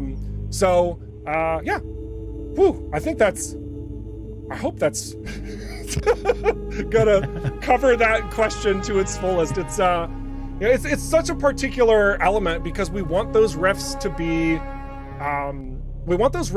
earned to a degree, but we also know that doing the rifts themselves, it's a challenge, right? Like I spoke on that before, so if you're doing them and you're failing them, then, that's your time that you were trying to build up your skills or, whatever, and you're not losing anything and you can just try again. So whatever approach that we do, please know that we're gonna do it in a way that is not barring your way from legendaries, especially like if you're playing on easier difficulties and stuff like that. So yeah, cool. This next image comes from High Barf as well. Just a nice classic shot, ship in front of planet. This site's, I was some of the lore stuff in the background we kind of cover and do things. So it's really fun to see how you guys approach these locations and take these shots and what you deem is important. And on this particular shot from High Barf, the station here is a very important aspect of this location. You managed to get that, but I almost feel like it's competing with this ship over this planet that you're trying to like steal all the glory from. And I say this a lot, but like my favorite photos are ones where you are telling a story when you present them. And I'm struggling seeing the story here, but man, those colors on this ship, definitely some bold choices, High Barf. I like where you're going with it. I think we need to get a little bit further, coming from the guy who has a terrible time customizing his ship colors. But yeah, I do like this shot. I like the movement. I like the spacing and the bordering. It's okay. It's good. It's good enough. I'll accept it. Geek Fight, shoot me another question. Right, Wizard Jerry on YouTube is asking, for the Thunder Core, will the base damage, energy, and connect vary with Thunder Core's level? Ignore it won't change with number of enemy influence for now. You might have to look back at Thunder Core. So, I closed the game. How dare I? I also just I need to open a folder that I had. Hang on a second. Cool. And then I completely distracted myself. Read the question one more time, and we're gonna wing this. We're gonna wing this one. Should be okay. Read it. Okay, for the Thunder Core, will the base damage, energy, and connect vary with Thunder Core's level? Got it. Okay. So for the most part, like the legendaries are going to be topped off in regards to their level. And there's something that I'm withholding telling you on this front, clearly, because I just froze. There's going to be more to talk about in regards to the qualities of a legendary after this update. Oh my gosh, I know. But there's definitely going to be an intention there for bringing these legendaries into the next level, as opposed to just being ticking up by a level, for example. Hans Christian tells me the answer is yes. Thanks.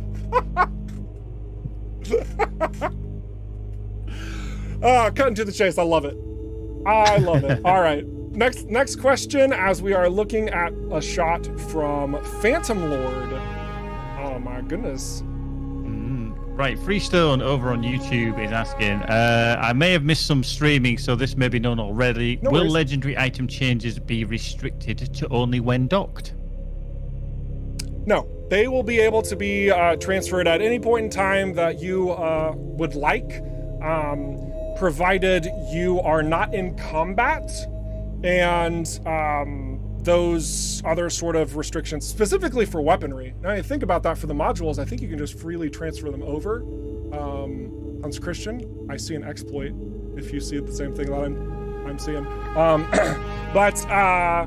There might be a little bit of restriction on swapping legendaries specifically on the fly. However, yeah, for the most part, we want them to be just as accessible as other items. The only difference being you have to be selective of which legendaries you're choosing, since you can only have 2 at a time. So, pretty solid question, I feel like. Pretty solid question.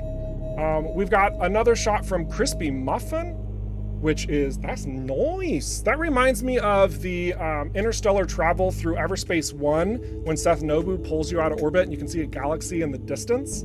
I got that vibe almost instantaneously. I know that's a nebula and not a galaxy, obviously, but still, very cool.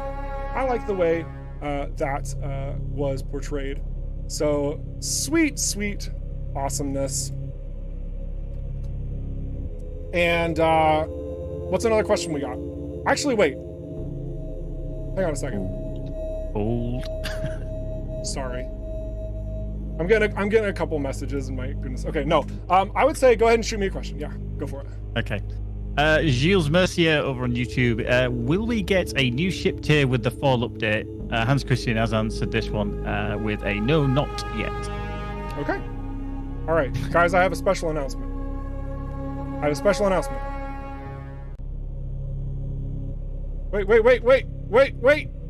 Wait.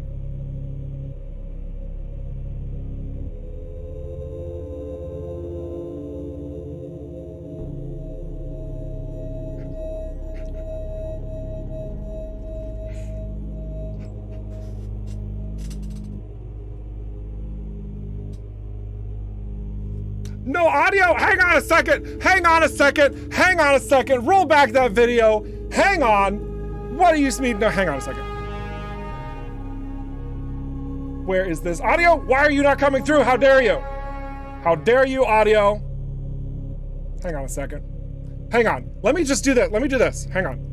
We are going to fix this immediately. 1 second, because this is awesome. Wow, I'm so frustrated. There was no audio. It's gonna be, okay, hang on. It's gonna be weird. It's gonna be weird. Guys, just look at the weirdness, and we're gonna get through this, and it's gonna be awesome. You're gonna appreciate the audio that I add to this. 1 second. We're doing this the right way. Dang it.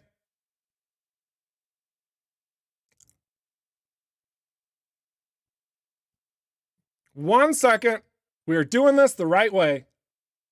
Because you deserve it. I deserve it. We deserve it.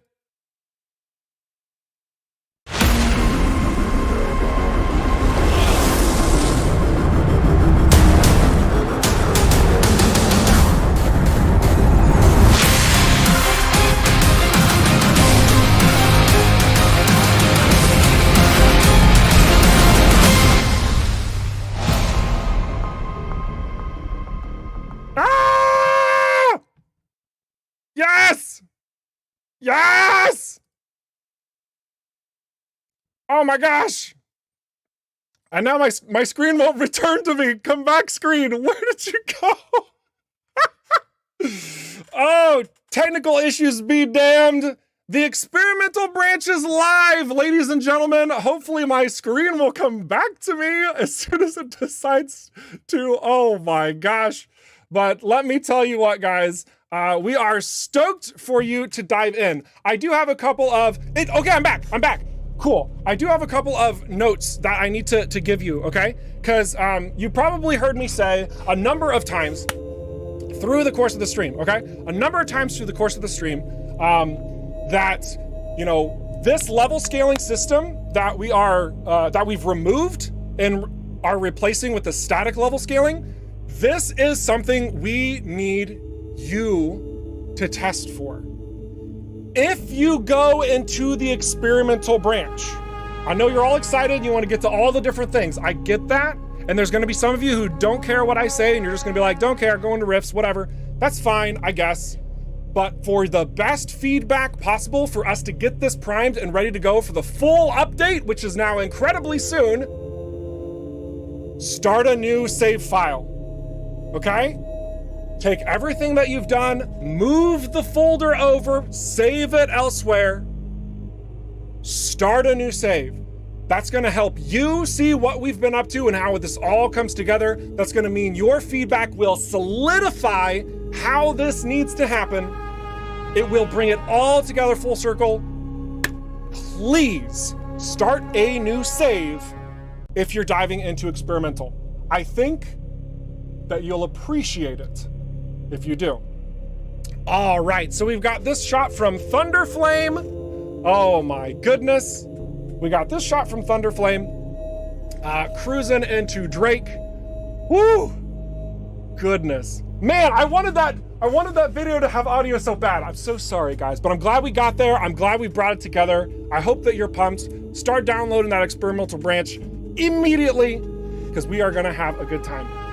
But yeah, we got Thunderflame, we got a shot over here, and I'm sure we got a couple more questions from Geekbyte, so let's keep having some fun as I transition over to a Kazaa shot and get some clarifying information. Excellent. Right, we've got Slithering Peanut over on YouTube. Will the enemies repopulating lower levels at a higher one, does that mean, for example, the Bloodstar set will also scale with the enemies now? Yeah, I mean, the Bloodstar equipment will drop at the level of the Bloodstar. So, okay. Or close to it. So whenever you are fighting enemies that are like lower level than you, for example, and you said Hans Christian clarified this, but let's see if I'm accurate, all right? If the enemy is within 4 levels of you, then they will drop stuff and give you experience, but the equipment that they drop has a chance to be somewhere between their level and your level. So there will still be a scaling aspect on that front. You could find value in fighting lower level enemies, but you know, obviously that's not the main space you're gonna get them from.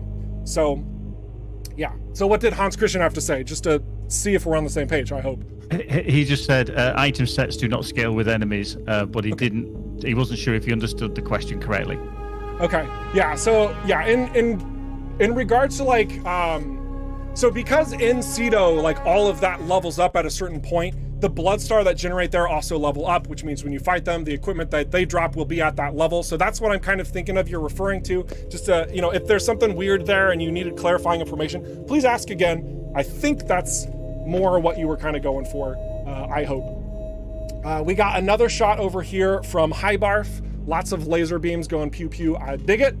What's another question we've got? Let's try and get through a couple of these while you're all waiting for the download. Oh my gosh. Gosh. Right. Blazing Haste Velasco over on YouTube. Will we encounter random fleet battles whenever we exit from Superlight?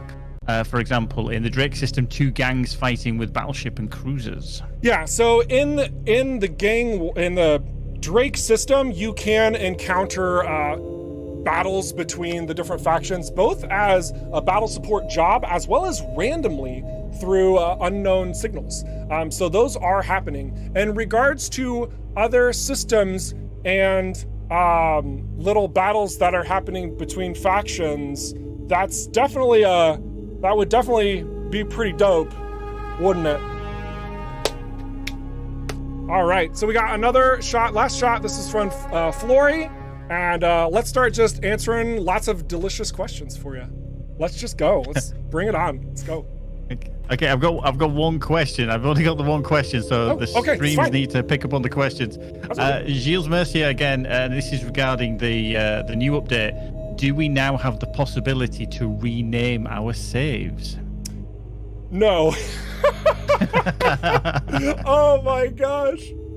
Oh goodness. I know our entire team, when they just heard you read that out loud, every single person just went, and it's not because we don't want to do this. I'm rather confident this is still on the table though, right, guys? Like, this is something we want to do. Turns out, it's so ridiculous. It's so obscure, guys. Development, some of the stuff that seems like it would be the easiest to do is the most freaking complicated bull crappery you would ever have to do from a technical standpoint. And then there's stuff that seems like it would be like wildly challenging to implement, and we're just like, we freaking push the magical button and we're done. It's, oh my gosh. So just know that, man, we would love for you guys to have the ability to have those manual saves. The complications surrounding it, it's unfortunate that we haven't been able to focus in on that and supply that. But if you guys can be patient, I think that is something we are still attempting to do. Hans Christian, you're sending me mixed signals. Hans Christian. But it might, yeah, so, gosh. So it's easy for a dev build though, because, you know, we can do whatever we want to a degree. So we can't just carry that over, unfortunately. It doesn't work like that. Oh, gosh, goodness. Let's answer some more questions, and we'll just kind of like cycle back through the images as well.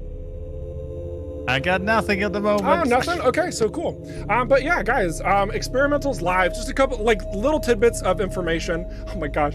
Google Chrome, stop popping up. Nobody needs to read what everyone else is saying to me via Slack. Knock it off. Anyway, just other things regarding the Experimental. There are patch notes that have also been delivered on Steam through Andy, I think. Pretty sure he did his due diligence because he's awesome. And you'll see just, there's an insane number of elements that have been added for this update. And you'll see some secrets in there. You're gonna see some reveals that were intentionally not shown on these streams, okay? This is an experimental branch, okay?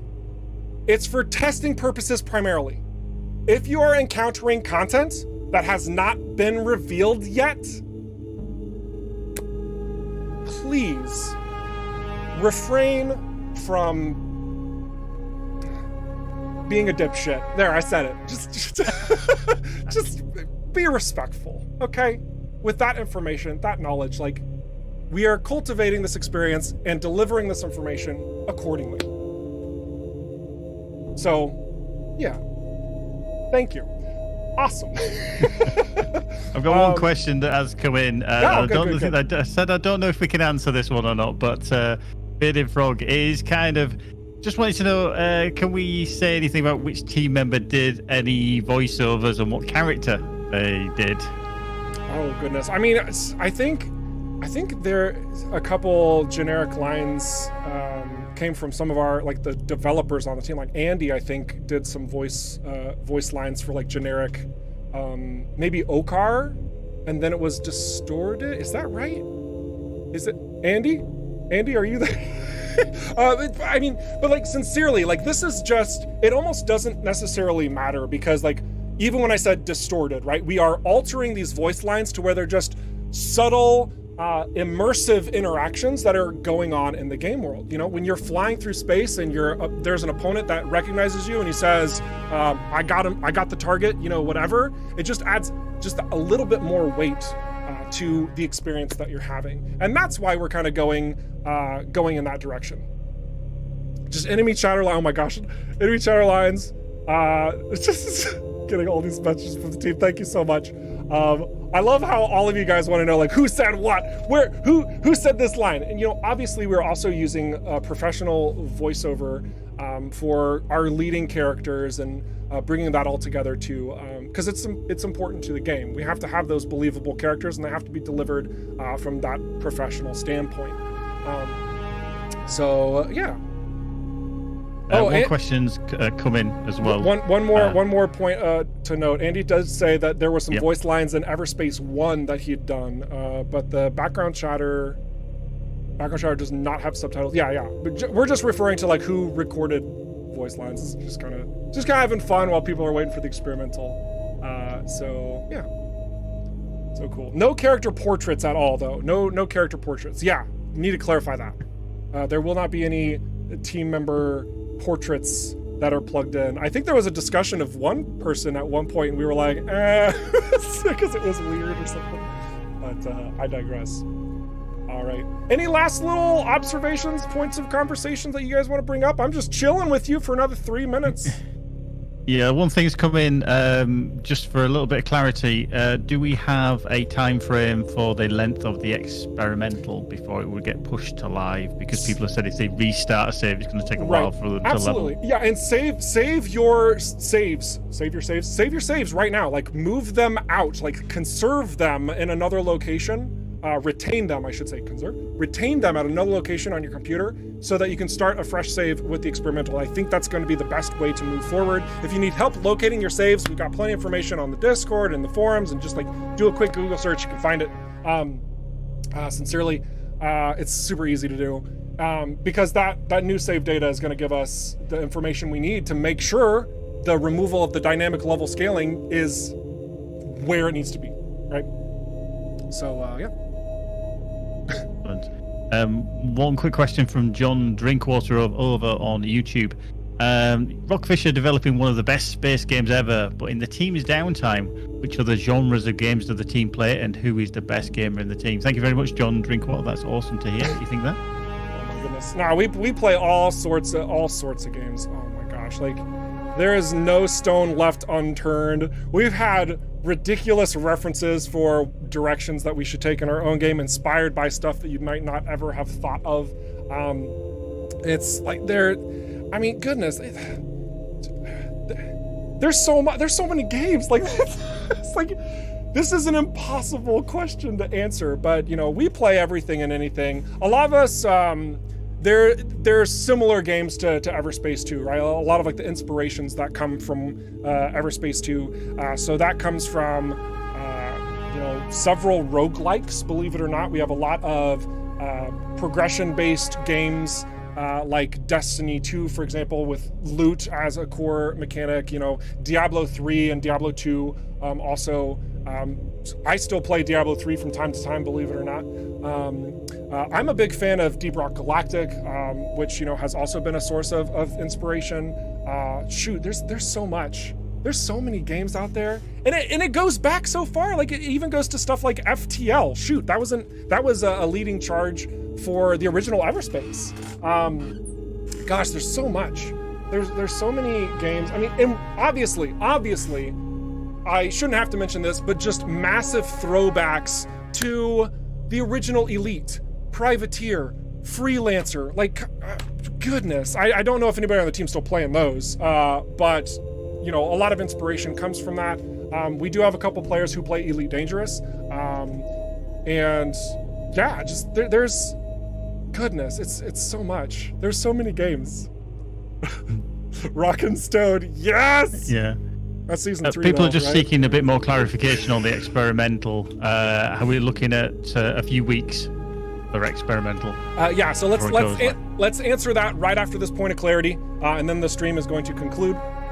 Michael says the team played a lot of Elden Ring lately, and he still plays a lot of Destiny 2 regularly. And our creative director, oh my gosh, our creative director will probably play the new God of War, Ragnarok. He also played Ghost of Tsushima and Uncharted. You know, these more narrative-driven experiences and sort of open world experiences. Like, we've got a lot of that under our belts and are driven by what makes those games great. That said, we also have members on the team like myself. I'm gonna potentially throw myself under the bus, that do have particular issues with the way certain narrative experiences are handled, so that we are challenging each other in why we are shaping and changing something in this particular direction, or why we're going in that alternate direction, or why we're doing our own thing because it better matches what we're doing, all those types of things. Yeah, like for me, like I'm very much not driven by the narrative, I'm driven by the gameplay. And when a game is barring the gameplay experience from story gating, I get pissed off. So we got all types of members on the team. It's a good time. It's a good time. Okay, guys, let's answer that question. The experimental branch generally lasts for approximately 1 week's time. So, that being said, it's probably, because I'm not giving a definitive answer here, it's probably gonna be in about a week when the full update is launched. So provide as much feedback as you can, because that's gonna go a long way for us being able to build out the necessary systems and cultivate this new level everything's for the entirety of the player base to get their hands on and to enjoy this game that you guys are giving a lot of praise right now, and we really do appreciate that. Really do appreciate that. So cool. Well, Geekbite, thank you so much for answering these questions. Glad your throat's doing better. You're very welcome. Perfect. And guys, holy crap. The questions you've had today and the excitement level, it's been so good. You have been awesome. I have been Eric Schrader, your community ambassador. Don't stop being awesome, and we'll catch you next week. Go enjoy everything. Toodles. Oh, and hey, let's do this one more time.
Guys, I want to talk with you just for a second longer, just a moment longer. And because it's awesome, I'm loving the excitement, everything is so good. I want to remind you all that, this community it's phenomenal. We are incredibly thankful. You are remarkable individuals, always jumping in and helping each other. It is so freaking cool. I want to make sure that we are still cultivating that space wherever we go, whether it's the Discord, whether it's the forums, regardless of what you're approaching, you are a reflection of us by what you say. And when you are able to uphold a very positive stature in a discussion that might be going sour or south, it is incredibly appreciative with how informative and how much you guide those discussions to a healthy state. And I know that we're probably going to see a bit of more controversy perhaps around this rather large change. Some people might think you should have done this from the very beginning, and there's going to be others who simply don't like it. They're going to have preferred the scaling systems. That's okay, all right? We just got to meet each other where we're at, just like our own team who has a wide range of different games that we enjoy. It's good to not like things. Setting those boundaries for yourself are awesome. People aren't dumb if they don't agree with you. So if somebody's saying something you don't like, just move on. And if they're misled, try to help them understand, or don't, because you don't have to. But yeah, just be awesome out there, okay? I really do appreciate that when you do. It's glorious, it's beautiful, and I just wanted to mention that.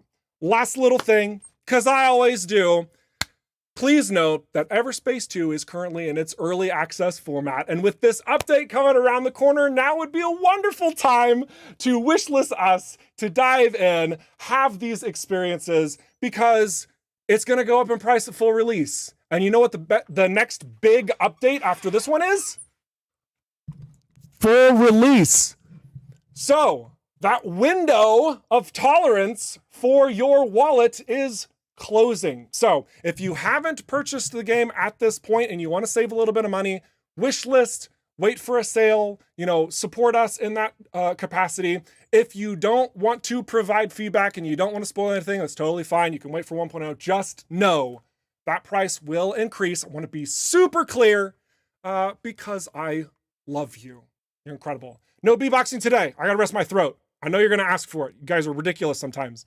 But have a fantastic weekend and bring on the feedback, good and bad. If it's not working for you, say so. If it is, say so. All right. See you guys.